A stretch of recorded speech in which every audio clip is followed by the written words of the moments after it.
इतना बढ़िया बढ़िया माल प्रभु जी कहाँ बनावेला। इतना बढ़िया बढ़िया माल प्रभु जी कहाँ बनावेला। तेला राजा बढ़ाई के पिया अपना हाथ सजावेला।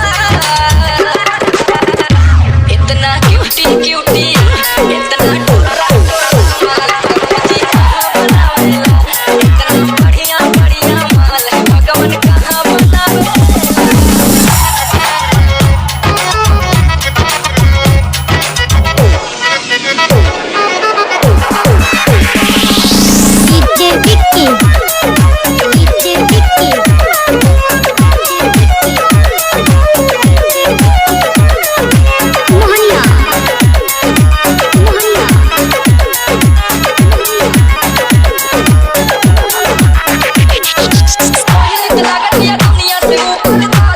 सही तो करो से सुपर सही तो करो लालिया के होठ पे लाई मन करे धप मरी जाए मन करे धप मरी जाए हीरा के हो के मोती के हो के जादू बनावेला।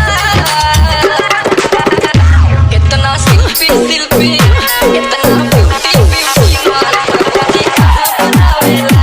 इतना सुंदर सुंदर माल है भगवान कहाँ बनावेला।